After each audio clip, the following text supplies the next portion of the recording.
The NASA ESA Hubble Space Telescope has recently revealed magnificent sections of the Veil Nebula.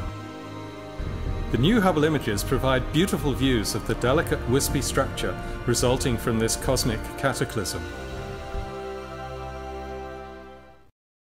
Located at a distance of 1,500 light-years from Earth, the Veil Nebula, which is also known as Cygnus Loop, is one of the most spectacular supernova remnants in the sky. The entire shell spans some 3 degrees, corresponding to about 6 full moons.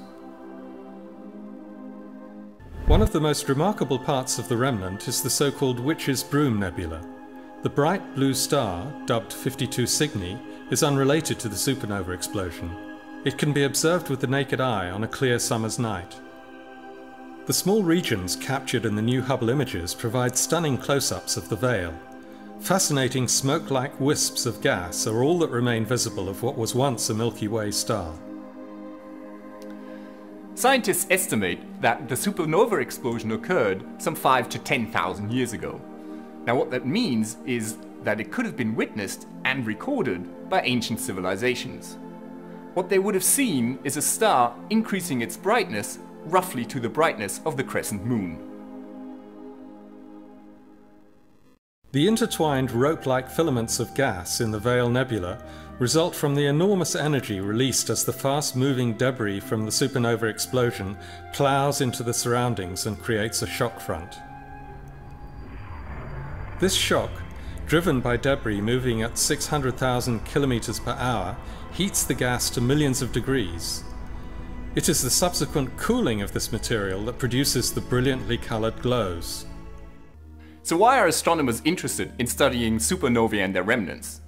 The reason is that they are extremely important for understanding the history of our own Milky Way. Although only a few stars per century in our galaxy end their lives in this spectacular way, these explosions are more or less directly responsible for creating all the elements in our universe that are heavier than iron. For example, all the copper, mercury, gold, iodine and lead that we see on Earth around us here today were forged in these violent explosions billions of years ago.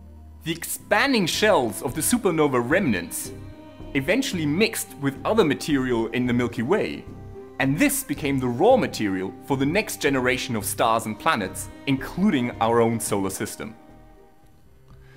So the chemical elements that constitute the planets, the Earth, the plants and animals around us, and indeed our very cells, were built deep inside ancient stars and in supernova explosions. So the green in the grass and the red of our blood are in fact the colors of stardust.